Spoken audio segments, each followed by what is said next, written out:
And this is KBIA's Views of the News. Our weekly roundtable on media behaviors comes to you from the Futures Lab studio at the Reynolds Journalism Institute. I'm Amy Simons, and here with me are my colleagues, Kiely and Earnest Perry. On our program this week, the Washington Post wants to host a presidential debate, only the paper's publisher has a pretty strong conflict of interest. A new study shows millennials and Gen Z are paying for news and information at higher rates than ever before. But what's interesting is who they're choosing to pay. And a Florida bill would require bloggers to register with the state before writing about certain elected officials. We're going to talk about the constitutionality of that bill before that legislature. But we're going to start with a challenge to the Sunshine Law that's going on right here in Missouri. Senate Bill 174 seeks to change some definitions in the 50-year-old law. And if it passes, it's going to mean some big changes to what's considered a closed record, what is a public meeting, a public record. How are some of those definitions going to change? Well, I think one of the big things, some of the objectionable language that the Press Association the Missouri Press Association was most alarmed about has been removed. There was a section that would have outlawed or would not have required state officials to hold on to what are called transitory records. And that could have been very, I think, dangerous, because transitory records show you who helped draft the legislation or who helped get involved in that regulation. That's out. But one of the things, and it looks appealing on the surface, the idea is, well, we're going to guard constituent personal information from disclosure. The problem is that a lot of constituents are heads of corporations. Mm-hmm. Corporations themselves can be considered people under our Supreme Court rulings. United, yes. So I think anytime you see exceptions being written into the Sunshine Law, mm-hmm. You potentially are going to get there's danger there. So, and it is the 50th anniversary of the law, so it's kind of ironic that this is happening at this time. Well, so Caleb Rowden, who's the Senate president, has said he has some issues with this. The House has yet to even schedule a hearing on it. What's the likelihood of its passage? Does this seem like something likely to move forward, or is it just one of those bills being raised to get people talking? Well, if it doesn't move quicker, mm-hmm. It probably won't. I mean, you're starting to get to the spring break of the legislative session. Yeah, they're in spring break this right, week. And when you fall into that, I mean, pretty much after that, it's budget time. And it's all about the budget. And these are the types of bills that don't make it to the floor of both chambers in time enough to be able to become a law. And so I don't know if it's going to make it through this legislative session. And again, it has so many problems that people on both sides of the aisle have issues with. And that's why I think you have maybe some outside groups, some individual legislators who have issues with the Sunshine Law, who have ran afoul of it, are the ones that are really pushing this, and it's not getting the kind of support, the overall support that you need in order for it to be able to make it through this session. Okay, so there's a bill that's in Florida's legislature that actually very late yesterday, Governor DeSantis has come out and said he's not in favor of it, but really, if it passes, it hits his desk at some point, but still, it could still move through the legislature. And what this one says is that bloggers would be required to register with the state government before they could write anything about them. They could face fines if they didn't properly register. They would have to include income disclosures if some of their posts were monetized. It all sounds hugely unconstitutional. It sounds just definitely. I mean, I don't. I mean, I'm not a constitutional scholar, but it does sound. I mean, even from a practical standpoint, how are you going to enforce that? I mean, what if a blogger is from outside of the state and they put something up on their blog, which is also outside of the state? How are you going to stop that from someone from, say, I don't know, Orlando or Jacksonville from pulling that up on on their phone or their tablet. It's interesting. I hadn't even considered the interstate commerce angle Right, that would be in play there. Well, it's interesting. Governor DeSantis may have just realized that some of those bloggers are people who support him.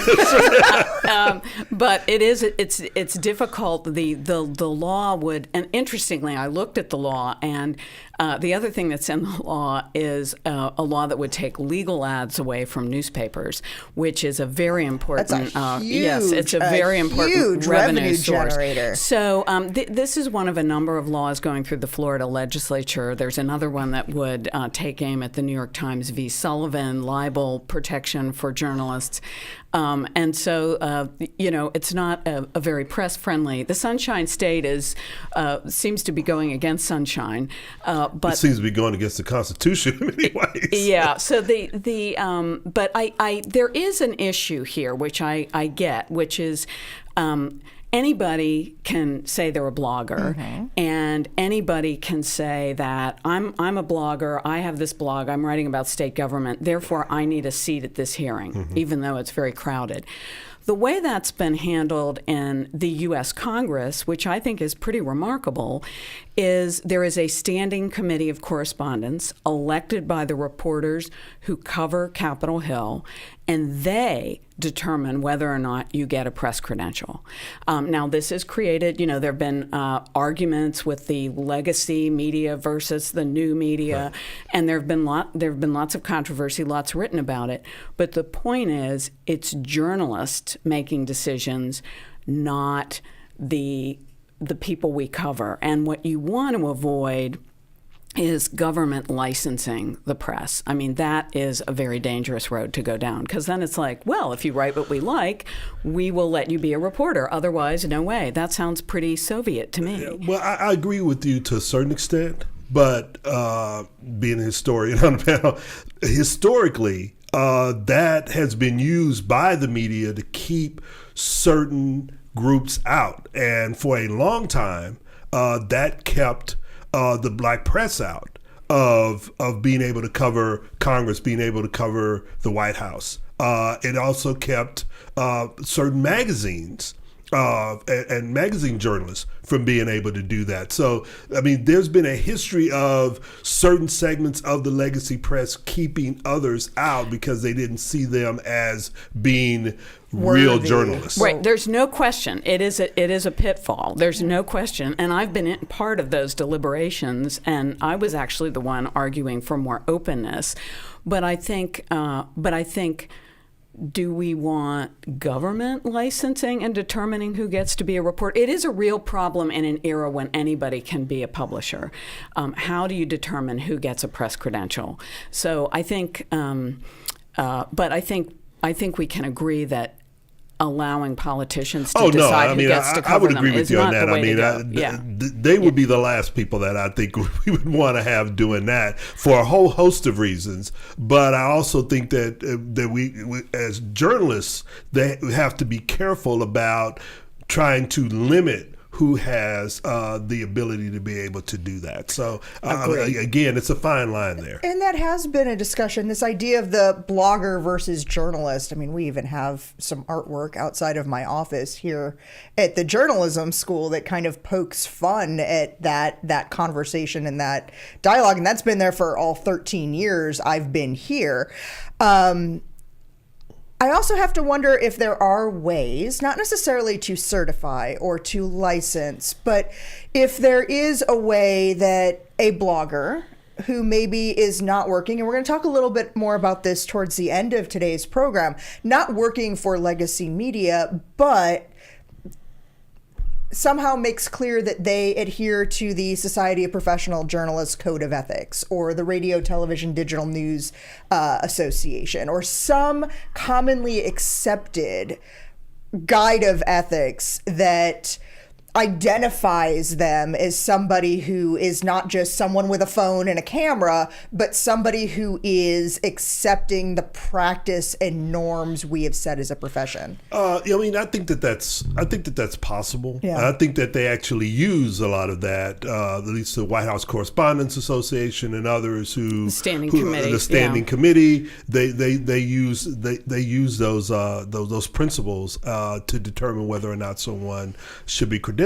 But I think the other thing that we need to take into account here is that there are those who cover various aspects of the government who feel like they don't need to be validated by a legacy media or someone who doesn't really know what the community itself that they claim to represent is doing. And I think that's kind of where we are now, because as you thoroughly described, and I think you're right. You have a lot of people out there who are saying, "Hey, I'm a journalist because I'm covering issues and I'm covering events and I'm covering incidents that are important to my community, and I'm trying to present that to them in a way in which they understand it and they utilize it." Mm-hmm. And the legacy media are those who have been in control or who have had the doors opened and closed, have not been allowing us to be able to do that. So I think that's where we're kind of at right now. Yeah, and I think you have projects like the Trust Project that are trying to come up with some standards. But I think this is really one of the huge problems we're faced with in the digital age.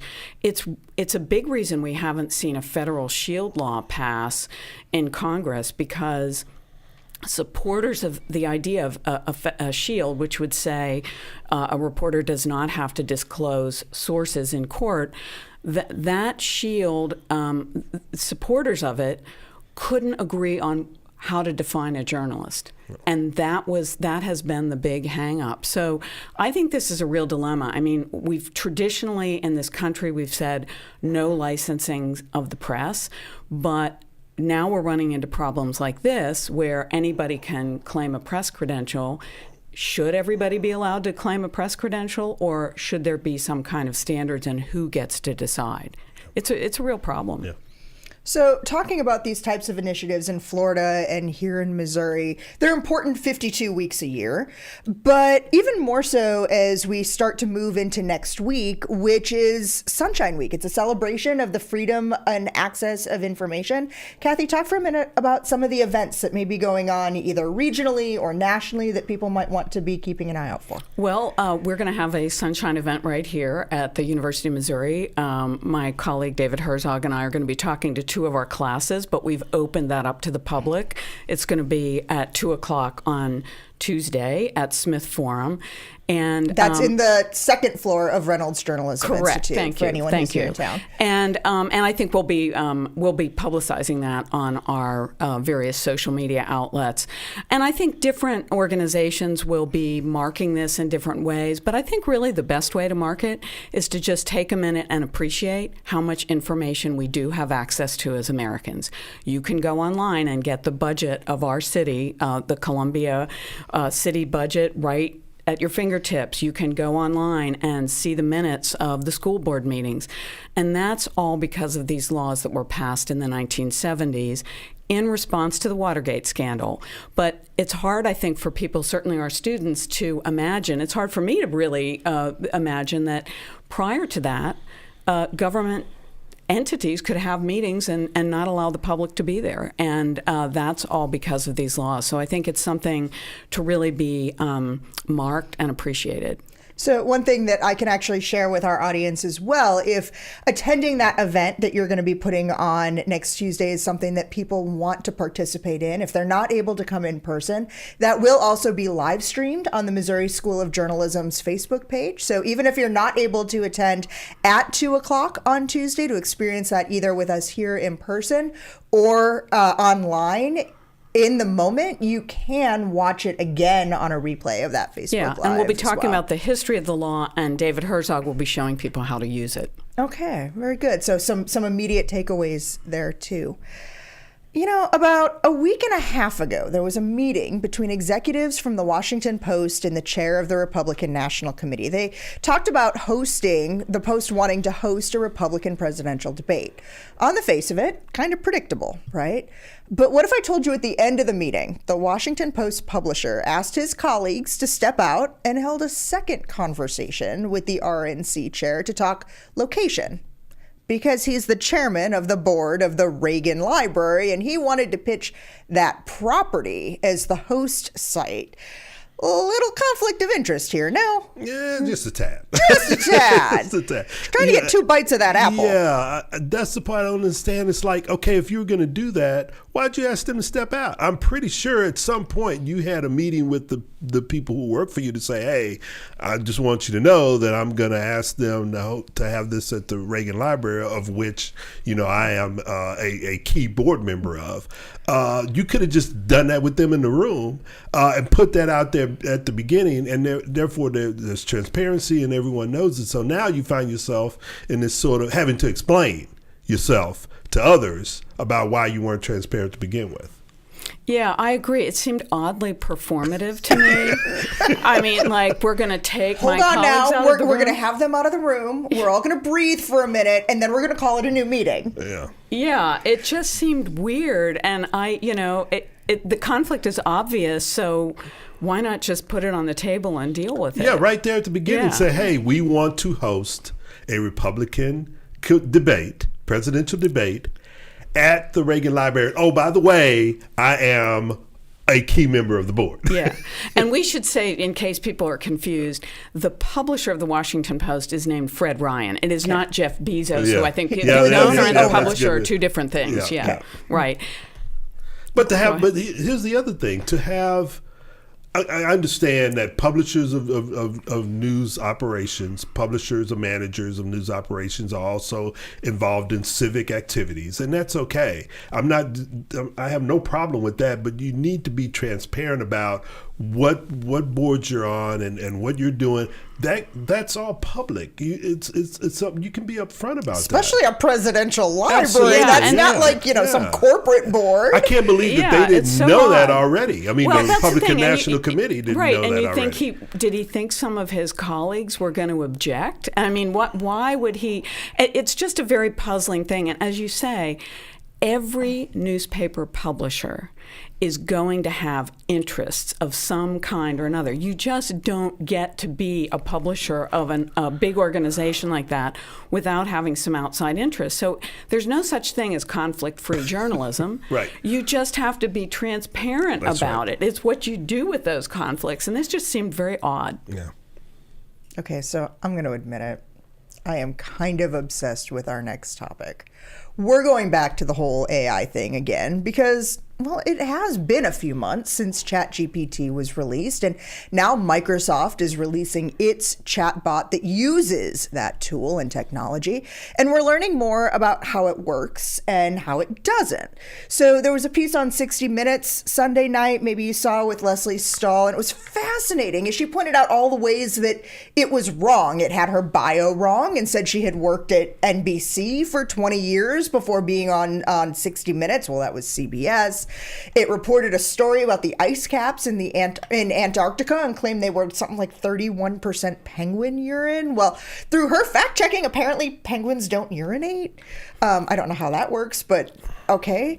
I'll tell you, I threw my name in there and asked about me, and it had my academic title wrong.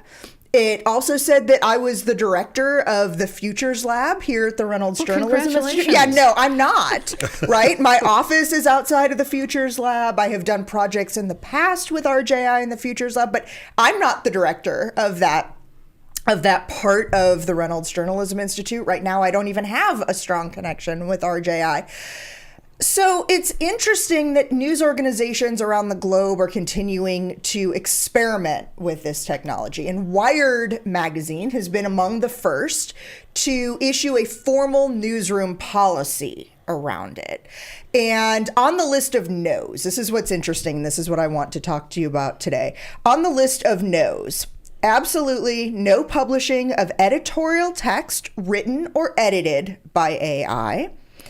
No to any AI generated images or video.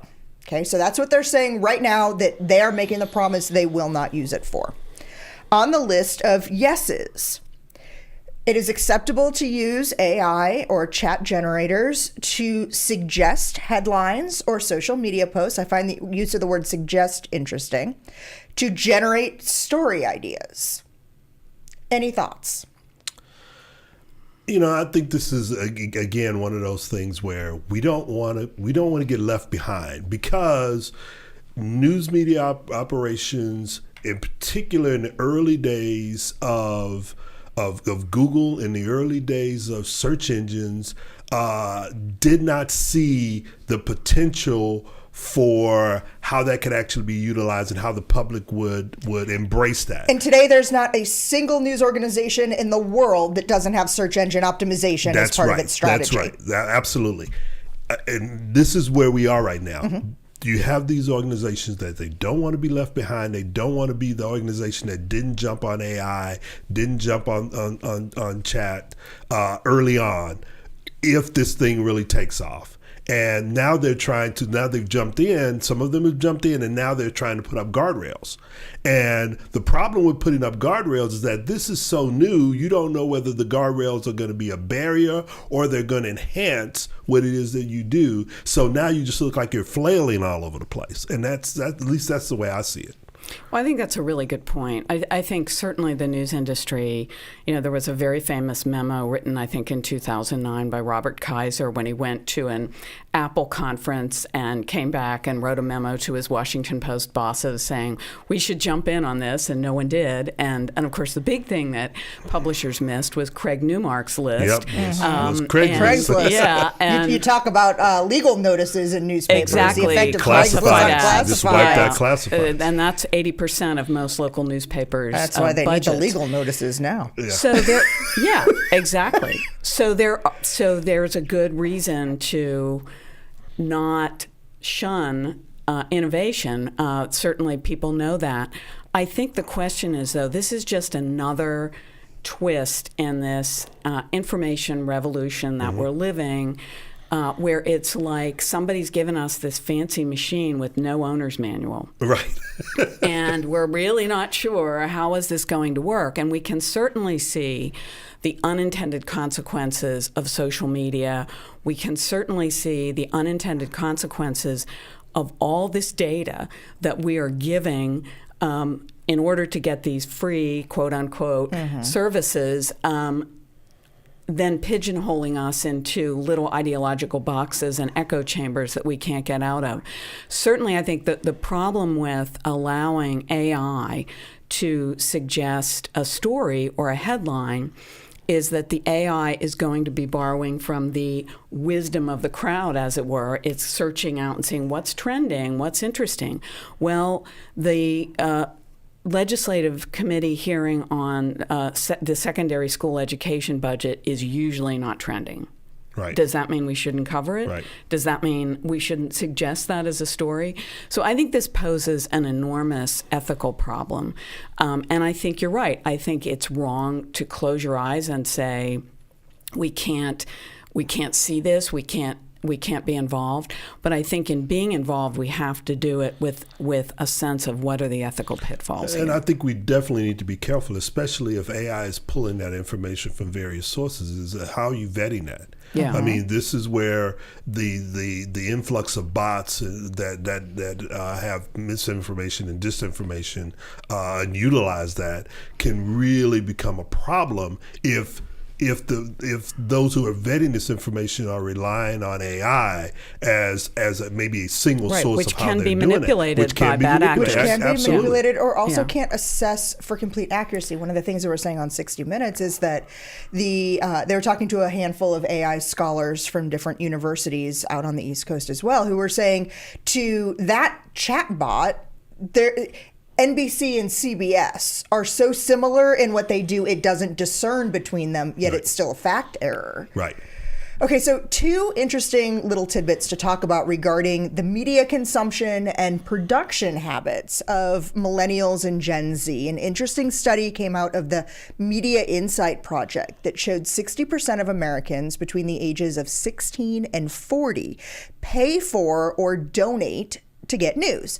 Now, those rates are higher for the older millennials, those who are closer to 40 than 16. But what's really interesting here is what they're paying for, because it's not necessarily the legacy media subscriptions that we're going for. It's that they're subscribing to email newsletters, to video and audio content from independent creators. They're paying for it. It's just different sources. Yeah, they're paying for it. Again, this is that falling into the information that I want to have, that I need to have, that legacy media aren't necessarily providing for me. Mm-hmm. So again, legacy media have gone more and more to what you were talking about a minute ago, Kathy, which is what's trending, so that's not what people are willing to pay for. They're willing to pay for, this is news and information that I care about, that impacts me. I'm going to pay for that. And they're not willing to pay for it because they don't need to pay for it. I think back to when I was in a position of having to produce news content for a news website based on looking at Google Trends and how can we grab traffic off of that.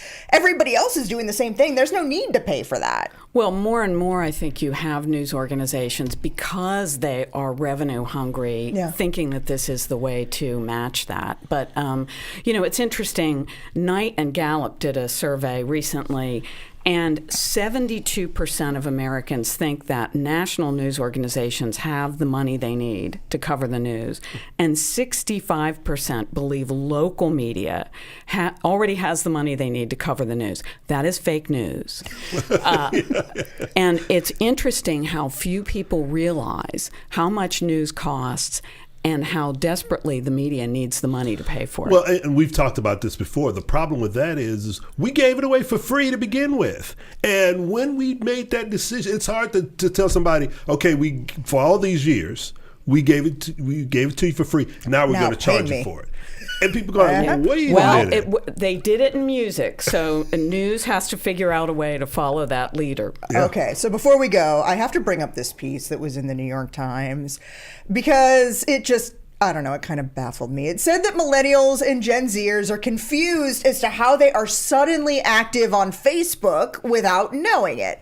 So there's been this update to both of the apps. Again, they're both owned by the Instagram and Facebook. Yes. There's been an update to both of the apps that, again, they're both owned by Meta. So when you post to one, it not so gently urges you to cross-post immediately to the other. Now, if you're paying attention, raising my hand as someone who pays attention, you can see the link that disconnects the automatic cross post, but that requires you to take the time to read and to read the fine print. It's interesting. This story was just focused on a bunch of Gen Z people who were baffled by these Facebook notifications they were getting from aunts and uncles and grandparents who suddenly had this glimpse into their lives. I read this and I felt like a lot of the Gen X and Boomer people who were commenting on it, who were all just kind of saying, like, come on now, read the screen. The product's free. You're the product. Why wouldn't they make that kind of change? Again, I have no idea. Or you can be like me and just don't post. That way you don't have to fall into that. But again, it's read the fine print. We talk about this all the time, but most people they don't read the fine print. They don't see the box is sitting there. What is the print next to the box? Read that and make a decision. Okay, well, that music means that this Gen Xer and the two Boomers alongside of me are pretty much out of time for today. I'd like to thank you for spending the last half hour with us. Read more about each of the topics we talked about on our links blog under both the programs and podcast tabs at kbia.org. We're also available wherever you get your podcast downloads, such as iTunes, Spotify, and Stitcher. Like us on Facebook or follow us on Twitter. Our handle there is @ViewsOnKBIA. These are all great ways to watch and listen to the program again, leave comments, questions, see what we'll be talking about next week, and more. Thanks to RJI's Travis McMillan for directing the show, to Kia Thomas for handling the audio, and Tim Pilcher, who composed our theme music. I'm Amy Simons. We'll be back with you next week for another edition of Views of the News.